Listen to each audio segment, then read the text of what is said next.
Importante. Se você vê que a cola quente não colou bem ali, porque dependendo da cola quente, ela cola muito bem, dependendo da marca. A marca que eu tenho, como eu comprei de última hora, não é das melhores, então ela não colou bem. Eu venho aqui então com uma cola um pouco mais forte e uma cola que não amarela, né? Uma cola que não fique amarelado depois, tá? Porque aqui é branco, né? Então a pega 1000, 6000 e colo ali.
Então ficou assim, meus amores, essas fofurices aqui, essas lindezas aqui.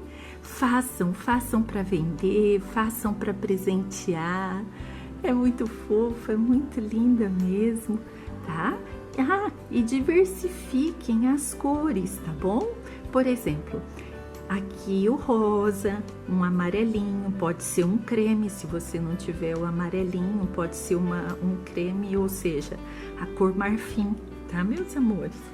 Vou mostrar para vocês. Essa faixinha é a cor amarelinho bebê, mas que a cor real dela, o nome dela é creme, tá? E essa aqui, que a gente muitas vezes identifica por cor creme, é o marfim, tá bom? Então podemos substituir o amarelinho por essa cor marfim, o azul, é importante ter as cores básicas, né, das roupinhas de uma bebê, né? Branco, rosinha ou lilás, ou também uma outra cor, um verdinho, tá bom? Então espero que vocês tenham gostado. Muito obrigada por todo o carinho, nunca vou cansar de agradecer. Fiquem com Jeová, um beijo e até o próximo vídeo. We were driving down the coastline, windows open, hearts on fire. You were laughing through the sunlight, every word took me higher. And maybe we were just too young, but it felt like forever then. Every heartbeat, every song, I do it all again. When we were gold, shining in the summer glow, didn't care where time would go. We were endless, don't you know? When we were gold, every touch would overflow. We were burning heart and soul. Now I miss that kind of glow.